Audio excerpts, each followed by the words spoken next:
Australia has a housing crisis. I probably don't need to tell you that. But let's set the scene.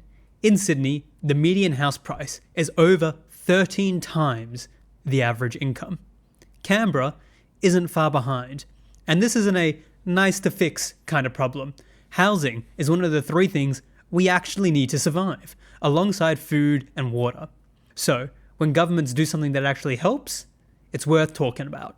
And here's the surprise. Canberra, of all places, is doing something smart. It's not flashy, and it won't solve everything overnight, but it might be the most important first step. They're finally changing the rules to allow more homes to be built in the places people actually want to live. These are known as the missing middle reforms. You see, we often talk about housing in terms of supply and demand, or red tape, or interest rates, or negative gearing, but that misses a deeper problem. The pipe is clogged from the very start. Think of housing as a pipeline.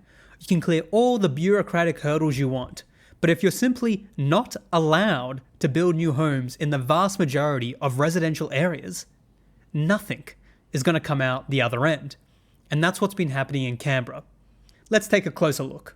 Here's a map of Canberra. You'll notice that a big chunk of that land, all that green, is reserved for environmental protection. And that's a great thing. So let's zoom into the areas where people are actually allowed to live. Something else stands out. Most of the city is shaded yellow.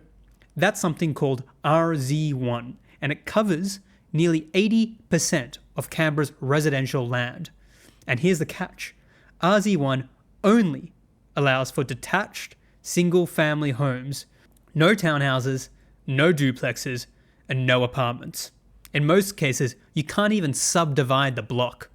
So, even though Canberra's population has doubled since many of these suburbs were planned, the number of people legally allowed to live in them has stayed almost exactly the same.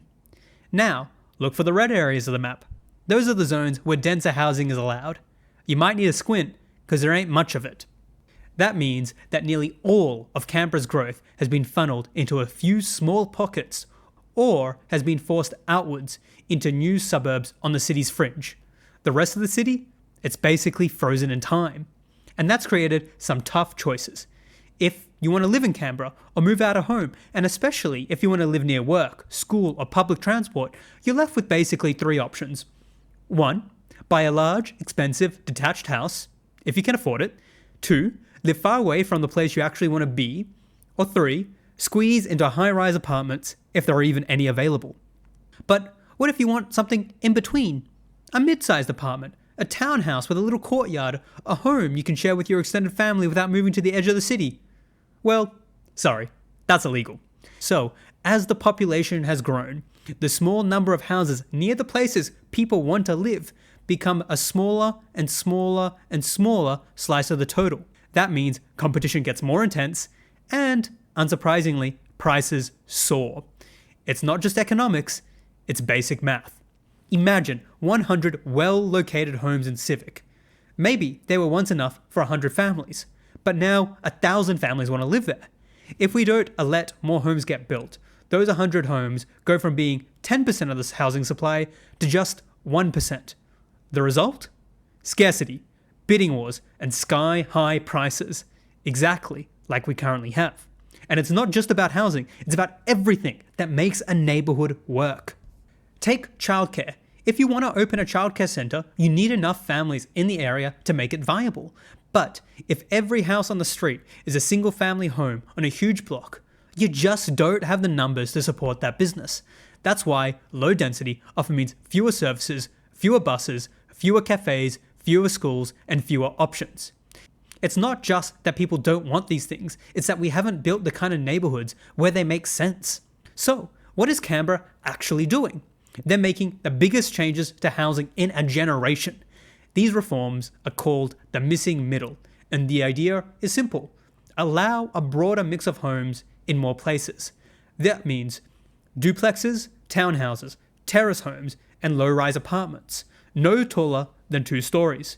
And these aren't theoretical. The government has even released a design guide, a kind of pattern book, showing what these new homes could look like. You can see for yourself. They're not concrete boxes. They're warm, leafy, human-scale buildings that feel like they belong here. And this isn't just with fitting in with the neighbourhood. Done well, these kinds of homes enhance Canberra's character. They add more greenery. In fact, the plan includes tree canopy targets and open space protections. They reduce car dependency by allowing more people to live within walking distance of schools, shops, and transport.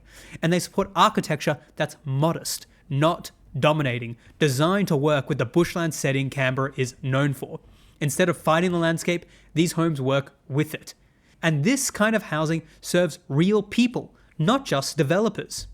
Whether you're downsizing from a larger home but want to stay in your neighbourhood, a first home buyer who can't afford a multi-million-dollar block, a couple hoping to live near your work, or a multi-generational household wanting to live together, this opens the door. Literally. Here's another thing I love. This isn't just for big developers. Under these reforms, you might be able to add a duplex to your blocks, or build a small second home out the back, or subdivide if your land allows. These rules don't just unlock housing, they unlock opportunity for regular people to be a part of the solution. So yes, these reforms will help the housing crisis, but more than that, they'll make Canberra a better and nicer city to live in.